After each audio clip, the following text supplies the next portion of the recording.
hombres que con sus escritos ayudaron también a la pureza de la doctrina del Evangelio. Hasta ahí nosotros estamos bien, ¿verdad? Ahora yo quisiera que fuéramos, si alguien me puede encontrar, en Mateo capítulo 7, versículo 15, y lo podría leer, por favor.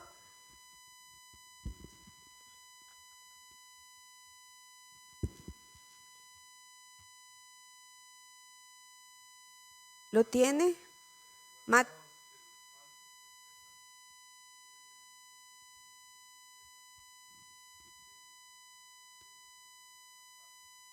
Amén.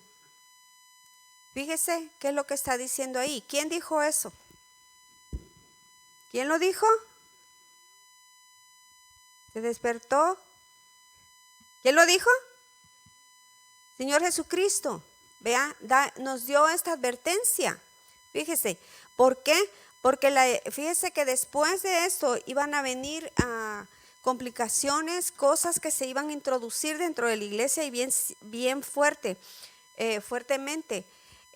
La iglesia se vio obligada, recuerda usted, a salir de Jerusalén. ¿Cuál fue la razón por la que salieron de Jerusalén?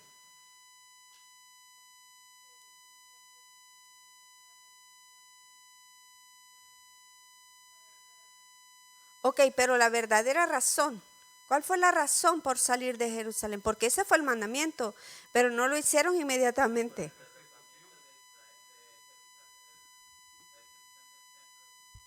No, estamos hablando de cuando estaban ellos en Jerusalén, cuando se empezó la iglesia.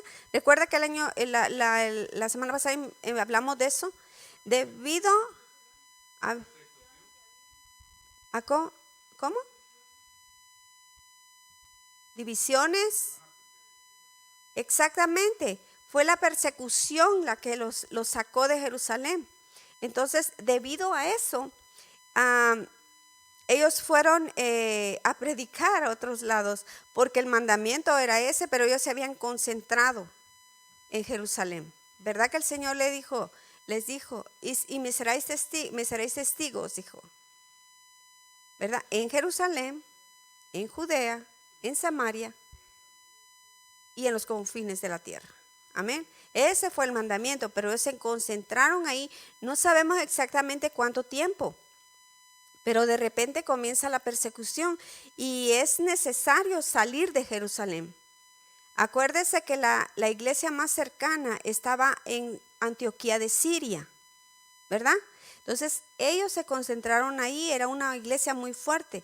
Es donde el apóstol Pablo iba, usted sabe, a traer, ya tenía cartas para ir a traer a los hermanos de esa ciudad, y la sorpresa es que se convierte en uno de ellos, ¿verdad?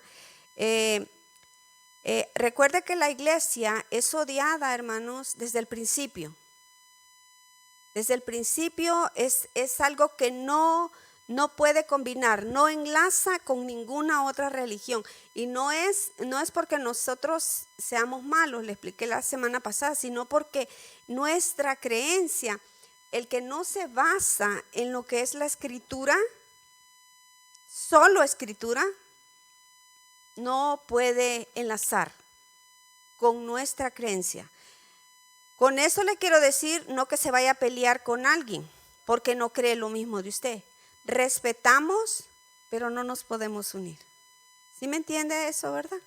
Ok, entonces hemos sido odiados desde el principio porque a nuestro líder lo odiaron y lo mataron, ¿verdad? Por esa misma situación. Entonces, le voy a hablar ahora de los enemigos más fuertes y más poderosos que hemos tenido. Amén. Y espero que no se me vaya a dormir. ¿Cuáles o de dónde cree usted que salen los enemigos de la iglesia? ¿Tiene alguna idea? A ver, hermanos. De las mismas filas de la iglesia, las mismas. La misma gente está infiltrada. Ujú. Y salen con cada creencia, cada cosa que cuando nosotros la vemos a la luz de la palabra, detectamos inmediatamente el error. Ah, usted se puede, ¿tiene alguna idea de cómo nosotros ah, podemos estar, que el Señor nos guarde del error? Alguna gente dice, pues, que estudie mucho la Biblia, que haga esto, eso es parte de.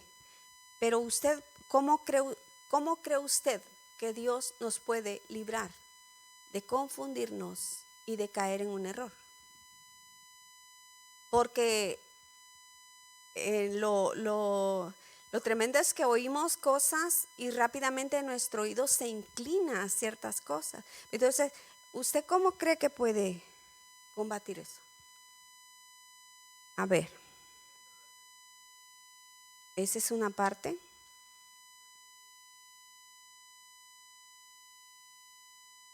Ujú. Mantenernos en la fe. Eso también es parte de. Amén. Pero hay una cosa que nosotros tenemos que tener bien presente: el no cometer injusticias, el no ser como los del mundo son. Amén. Esa es una de las bases. ¿Por qué? Porque así usted va a estar apurado a querer escudriñar, a querer saber la verdad. ¿Entiende? Usted está pendiente y cuando oye algo no le casa en su mente. Y no necesita ser un erudito, necesita ser justo. Fíjese, ¿cómo es eso? Porque Dios dice que Él se aparta, que el que está seria a hacer lo malo, Él se hace a un lado, hermano. Eso es cuando dice los entregó. No está diciendo que los hizo hacer el mal, no, simplemente se va y como queda como un animalito sin razón, ¿verdad? Empieza a hacer lo que quiere. Entonces, a eso temámosle, ¿ok? A hacer cosas injustas, porque de eso depende que Él nos libre del error, de las cosas malas, y a usted le van a dar más ganas de escudriñar las cosas de su Señor y estar pendiente de lo que realmente Él dijo. Porque, hermano, mire, discúlpeme, pero una persona que no tiene interés no puede ser, no combina con el Evangelio. No combina. ¿Ok? Es así, es duro, pero es así. Entonces, vemos que los peligros se encuentran dentro de las filas del cristianismo, y esto viene por medio del error y de la división. Eso es lo que estos introducen, ¿ok? Esto es una preocupación que tuvieron los apóstoles desde el principio. Acuérdese que cuando viene una nueva idea o una nueva creencia y es novedosa, siempre hay alguien que va a opinar. Le quita o le pone, ¿verdad? Y esto es lo que sucedió en este tiempo de la iglesia, en su principio, porque como vieron que las personas, hermanos, es impresionante. Yo ya se lo he dicho varias veces, que era impresionante ver paganos que creían que ellos podían tomar las mujeres que quisieran, podían hacer todo tipo de deseo en la carne. No tengo que decirle, así vive el mundo, ¿verdad? Lo que quieran hacer, lo que desean hacer, ellos lo hacen porque no tienen entendimiento. Lo que dice Romanos, no tienen freno. Lo que les gusta, lo que les atrae, lo hacen. Entonces, ver a una persona diferente que cuando le decían marido de una sola mujer, no le estoy hablando de un judío, le estoy hablando de un pagano, de un gentil como nosotros, que amaba a sus hijos, no importaba si era niña o niño, ¿verdad? Que a la hora de hacer un favor a su vecino lo hacía. Eso fue algo muy novedoso. Entonces ellos tenían que encontrar el porqué de eso. Y desafortunadamente se les introdujeron aún a las iglesias primeras, a las que los apóstoles habían abierto. Usted sabe con lo que ellos lucharon entre esos. Esa es la razón por qué tenemos las cartas o las epístolas, ¿verdad? De ellos, para que nosotros las leamos. O sea, no es nuevo el error, no es nuevo, ¿ok? Y tampoco alguna de las cosas que hoy le voy a dar, para que vea cómo ha sido el funcionamiento de todo esto. El apóstol Pablo, el apóstol Juan, aún Judas habla sobre estos errores.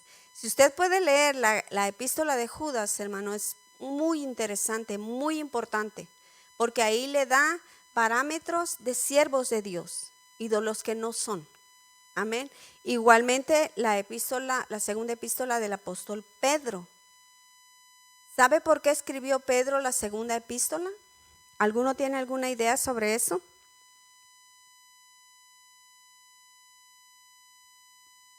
A ver, hermanos, ¿sabe alguien por qué la escribió? Ya tenía sentencia, ya lo iban a matar. Pero la razón por la que él lo hace es para advertir al pueblo de todos estos errores. Y no dice solo los que iban a oír, sino para que se fuera transmitiendo de generación en generación hasta el tiempo nuestro. ¿Vea? Y no se sabe por cuánto más.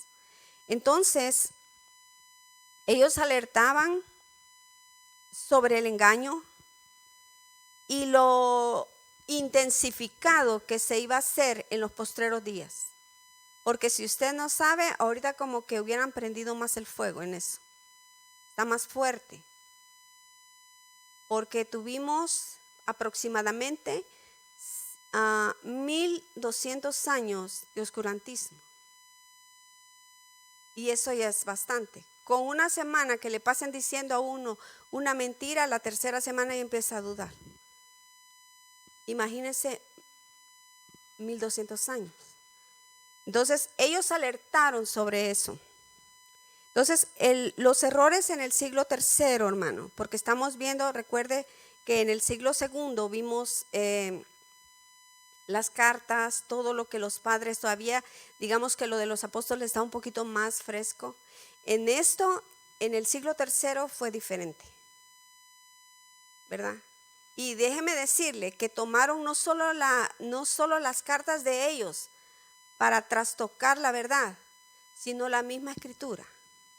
Eso es peligroso y es lo que ellos hicieron. Ahora,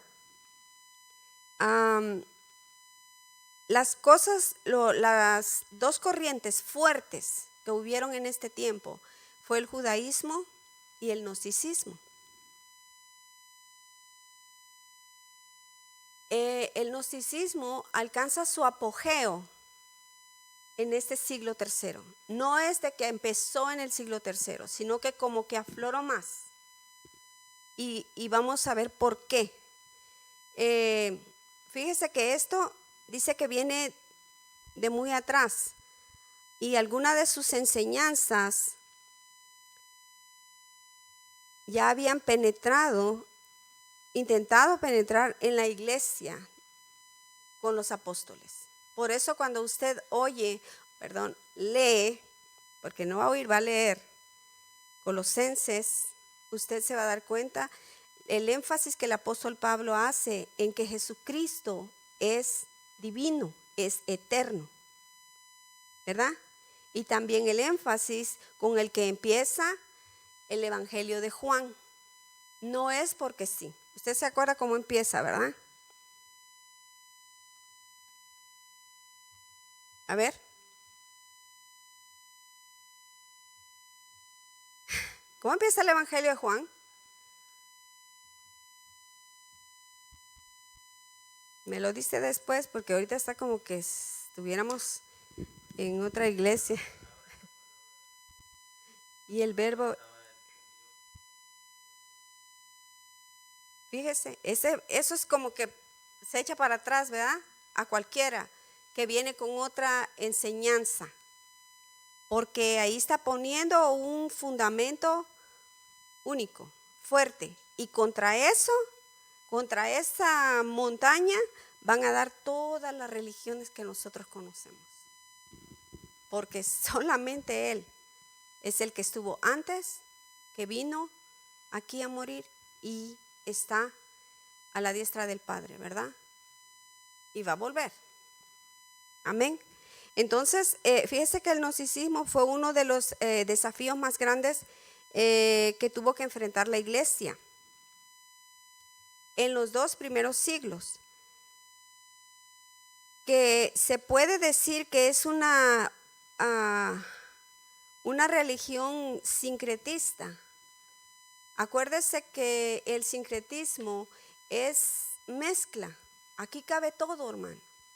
Lo que le hablaba la semana pasada, que se podían reunir en una plaza y encontrar diferentes pueblos, diferentes gentes que venían de diferentes partes. Y ellos, al hablar de sus dioses, compaginaban. Y con tal de que no pelear, pues todos adoraban lo mismo. ¿Sí me entiende? Entonces, no hay problema. Pero cuando llegaba un cristiano es diferente. Es muy diferente. Porque yo le dije la semana pasada que Dios no puede entrar al panteón de los paganos.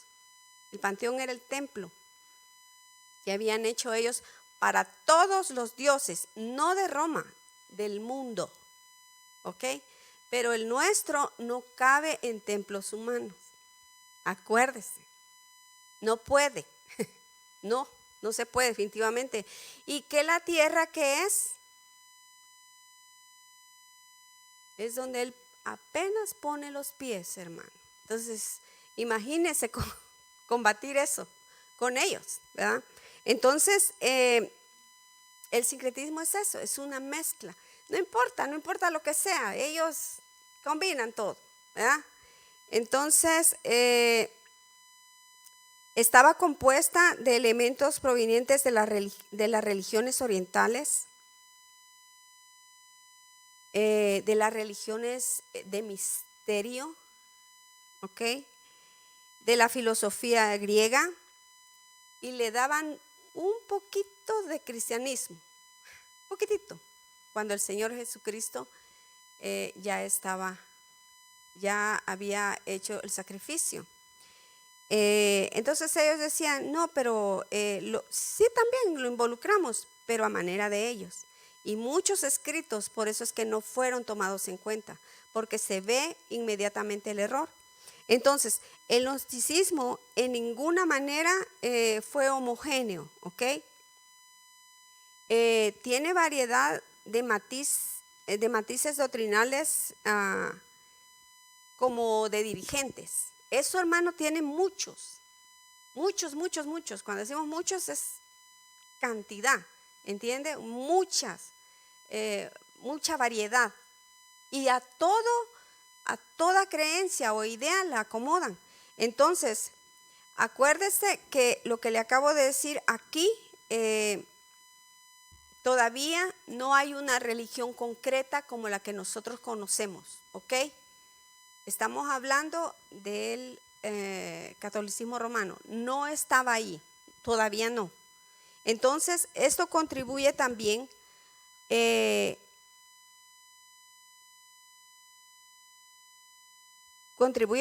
a la dificultad de encasillarlo. No se puede decir esto es gnosticismo y esto no, porque está en todo, es lo que quiere decir. Ahora, uno de los que combatieron mucho y dieron, hay escritos que usted ahora, bendito sea Dios, podemos tener y leer, hermanos, es lo de Irineo y Tertuliano. Ellos hablaron contra esto. Ahora le voy a dar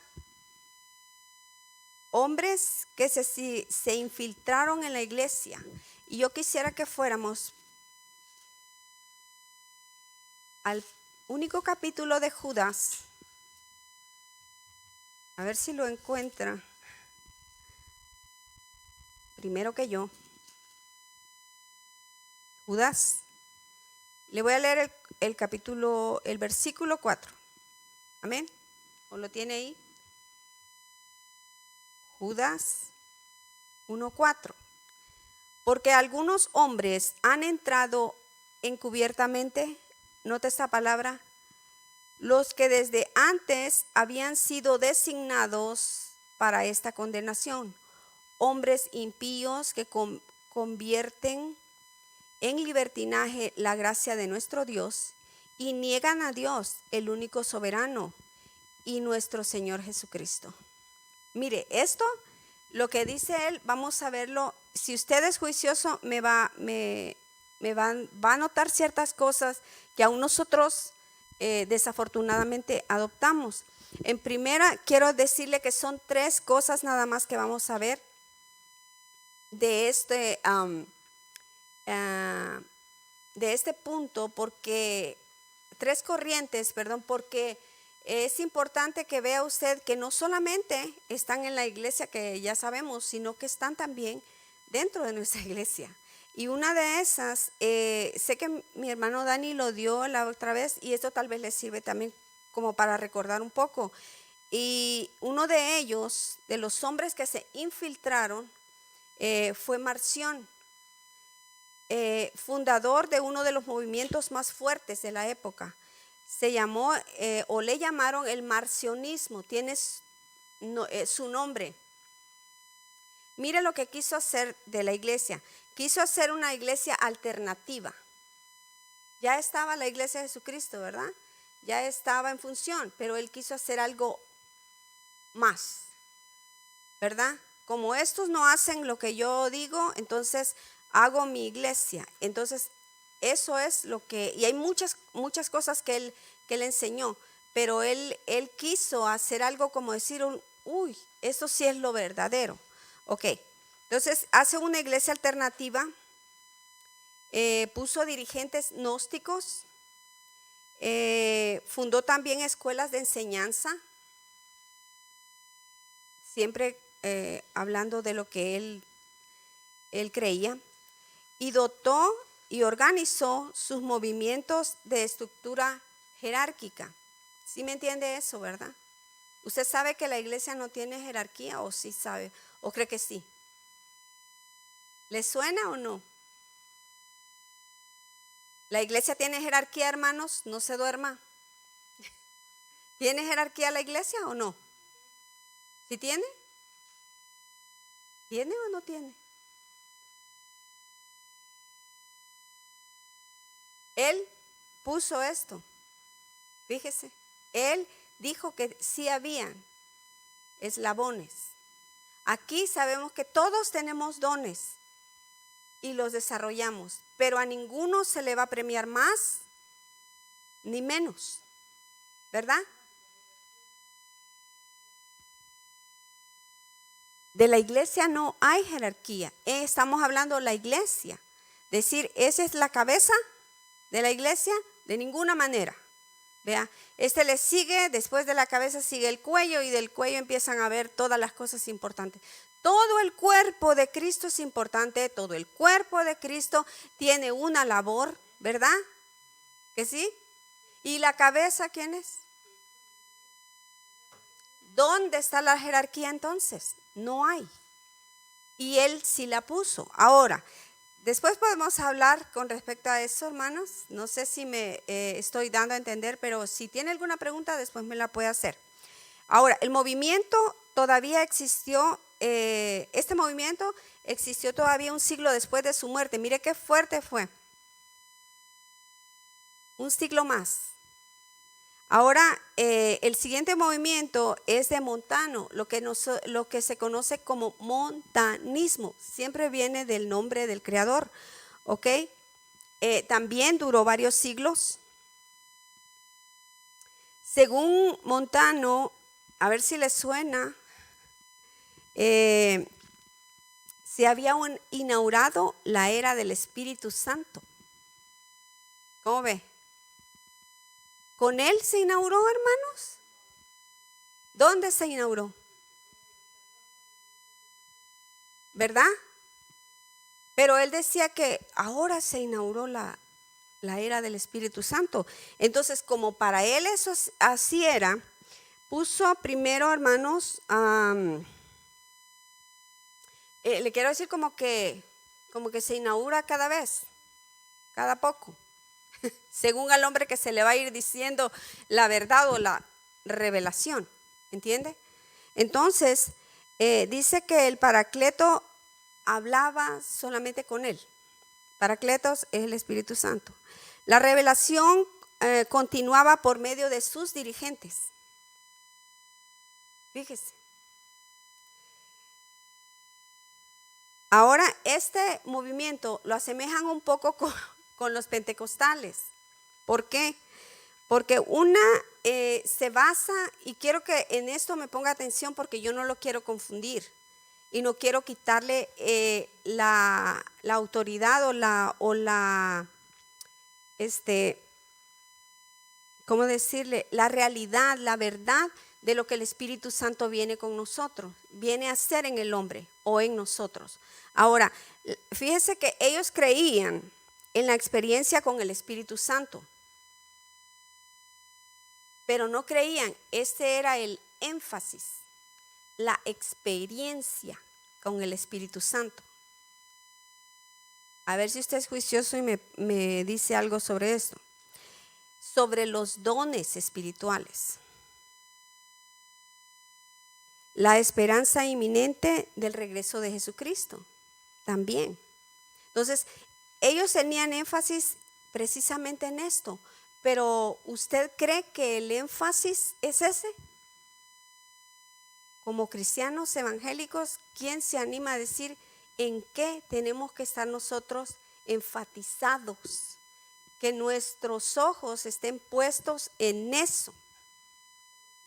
¿Cuál es cómo usted podría decir o explicar y cuando venga el Espíritu Santo, me seréis testigos en Jerusalén, en Judea, en Samaria, en confines y en todos los confines de la tierra? Pero dice, y me seréis testigos. ¿Cómo explicaría usted eso? Enfatizado en que solamente tuvo una experiencia con el Espíritu Santo. Déjeme decirle que las experiencias a veces hay, a veces no hay. A veces el Señor calla, espera su actitud. Entonces, ¿de qué está hablando entonces? Testigos es diariamente. Entonces, ¿a qué? Dígame usted cómo usted puede explicar eso. ¿A qué se está refiriendo? ¿Me seréis testigos? A la llenura del Espíritu Santo, ¿a qué se refiere? ¿Cómo identificar a una persona llena del Espíritu Santo? ¿No sabe?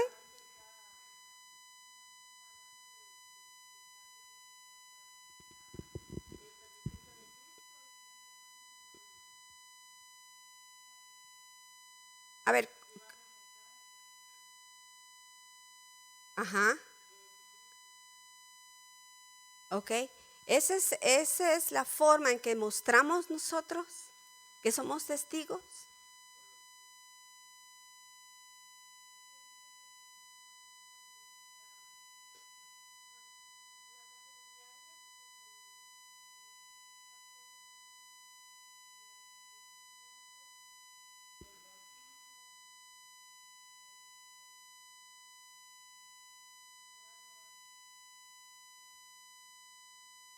Uh-huh.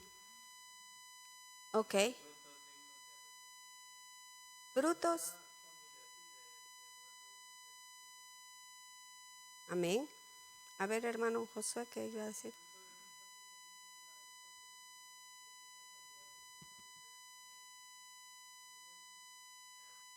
Ya, perdón, hermano Luis, sí.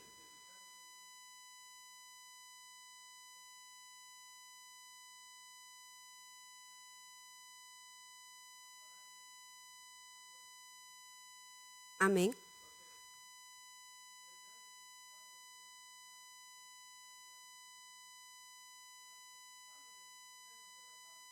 Amén.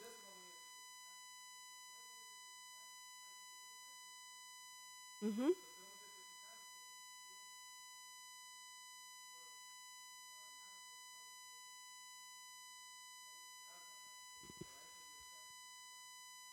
Amén.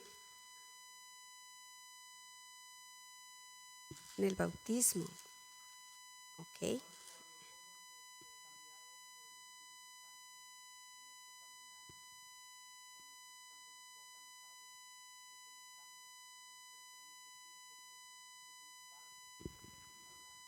Ujú.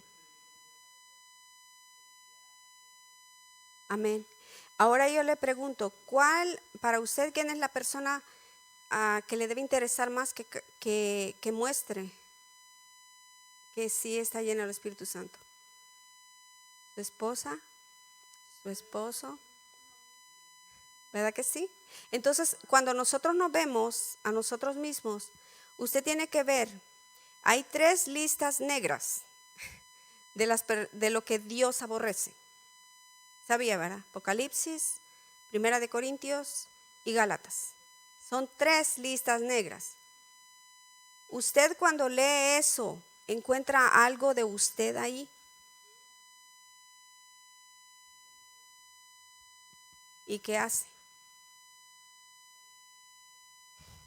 ¿Qué hace? Porque hay cosas que Dios hace y hay cosas que nosotros hacemos. Ajá, ¿verdad?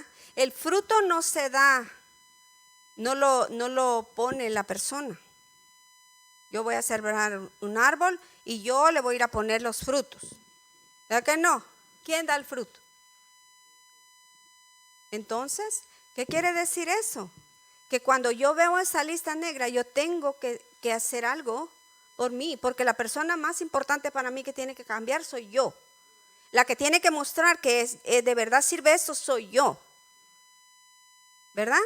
Eso es importante. Eso es lo principal. Entonces nosotros tenemos que demostrarle a la gente que de verdad ha sido así y que no la gente venga a preguntarnos otras cosas, sino por qué somos así. ¿Qué tenemos de diferente a otra persona?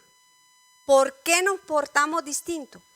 Si nosotros nunca nos han dicho eso, en toda nuestra vida cristiana, pensemos que estamos haciendo. Amén. Pensémoslo, hermanos, porque a veces venimos a reflejar lo que supuestamente Dios ya quitó. Amén. Y podemos nosotros testificar, podemos hablar, podemos hacer un buen sermón, podemos hacer lo que queramos, pero nuestra vida puede botar todo. Y déjeme decirle una cosa, que muchos de nosotros, si no decir la gran mayoría, tiene dones tan especiales, cosas tan preciosas, que cuando lo hacemos, qué lindo nos miramos. Pero cuando viene nuestro carácter o nuestra manera de pensar, tumbamos todo. ¿Qué cosas? Y fíjese que como que fuera que le ponen la misma cosa y la misma cosa, como que está diciendo el Espíritu Santo, fíjate, fíjate, fíjate, ¿qué estás haciendo? Mire pues, y eso es así. Entonces eso es lo que nos enfatiza, lo que nos hace ver nosotros como cristianos. No tenemos que estar enfatizados en lo místico del Espíritu Santo. Deje que eso lo siga. No sea lo primero, porque usted puede profetizar, usted puede desarrollar cualquier don, pero no puede ser justo. Y no, eso no lo va a justificar. Y va a estar ayudando a otros y usted no. ¿Y la persona más importante quién es? Entonces, ese es el error con esta enseñanza. Primero las jerarquías y luego ¿qué? El enfatizarse en lo místico, en lo desconocido, en lo que yo sentí, cosas así. Me lo dio anoche, yo lo soñé, yo lo creo porque así lo vi. Hermano, no. Mire, regocíjese, alégrese cuando ya no le duela algo que le hacen.